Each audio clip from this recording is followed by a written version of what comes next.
Hey friends, hope you're having a good day. I've been pondering the subject of suffering, and I know it's not a pleasant subject, but a necessary one to discuss or think about.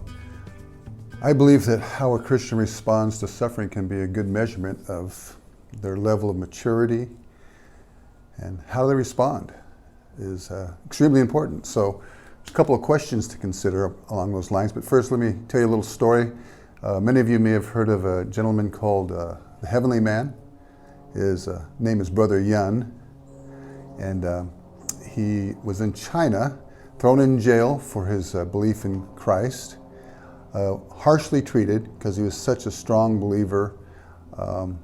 People would spit on him and urinate on him, and they just treated him very badly, starved him, gave him very little food, but he responded by giving his food away to others. And the rumor became, or the story became around the prison, that there's a man in the prison who is surviving on nothing, no food or water. He, obviously shrunk away to nothing. They couldn't break him, his spirit, so they broke his legs. I mean, just unimaginable suffering. Until one day, the Lord came, visited him, healed his legs. He got up, walked out of prison, past the prison guards. The doors mysteriously opened, just like what happened with Peter in the book of Acts when he got out of prison. And he walked away, got out of China, and spent the rest of his life here preaching the gospel, ministering. I've laid eyes on this man. I've heard his story. It's amazing.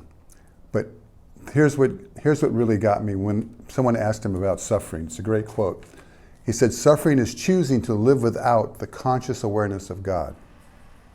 Think about that. To him, suffering was not having God in his uppermost mind. In other words, he's saying he could endure everything as long as he had an awareness of the presence of God. And then he said this: if you're suffering, you've chosen it. That's a pretty heavy thought. In other words, it's our attitude when difficult situations come across.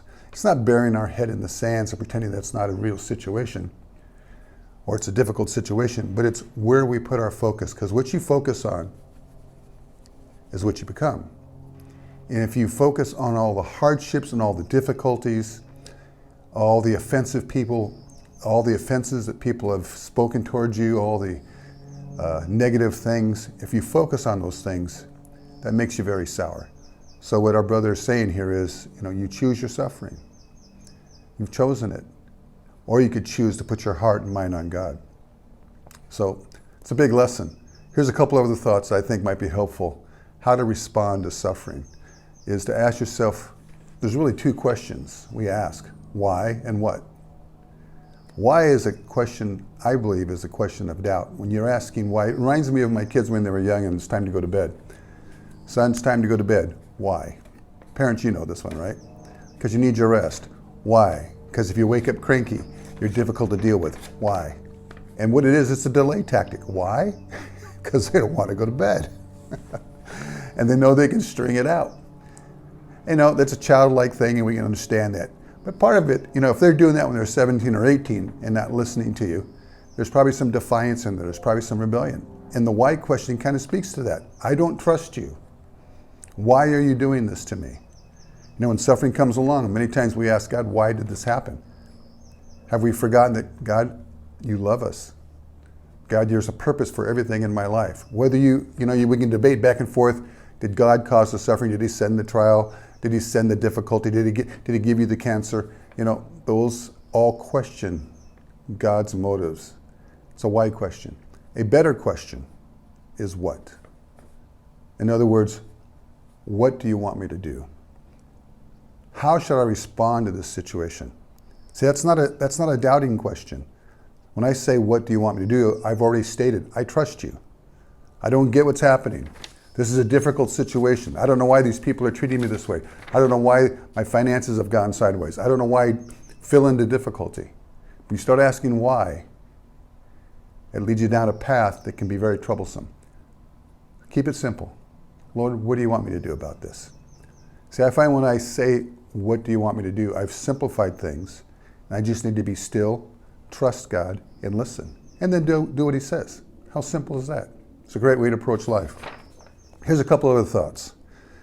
The reward far outweighs the difficulties of the process. Remember, there is a divine purpose. This is why it says in James, count it all joy when you fall into diverse trials.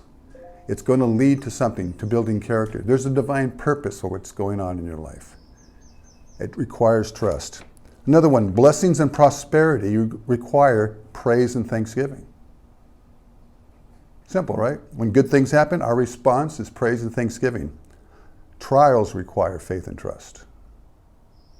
We need both in our life. Obviously, we just can't live off trials all the time. It's very discouraging. We need those victories, those blessings. But if we begin to see our trials as opportunities to trust my Father, it becomes a launching pad into a deeper level of relationship with Him, a deeper trust with Him. It sets you up for the next level of blessing and favor in your life and promotion. Here's another thing. God has something better than what you are trying to hold on to. God has something better for you than what you're trying to hold on to. What's that mean?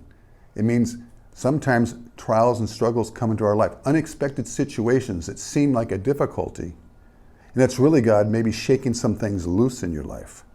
That just happened recently in my life. I wasn't expecting something and a dramatic change happened, and it shifted some time and some direction in my life. At first it was hard and difficult, but then I realized, wait a second, this is an opportunity.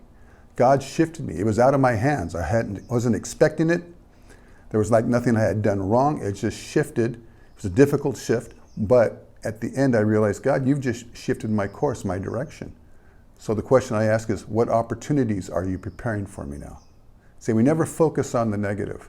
The Bible's very clear what we're to focus on, setting our mind on the things above, where Christ is seated at the right hand of God. That's where we put our focus. And whenever trials or struggles get you focused on other things, it gets you in trouble. Here's one more. My mistakes are my teachers. Take your mistakes seriously, but not personally. Sometimes trials come to our way because, hey, we've done something dumb. Stupidity has consequences. We all make mistakes. We all do things like that.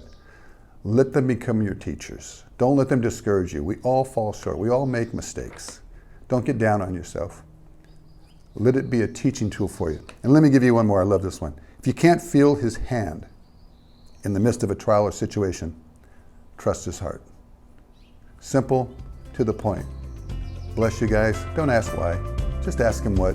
Do what He says. Rest in His love. And you'll see God work on your behalf.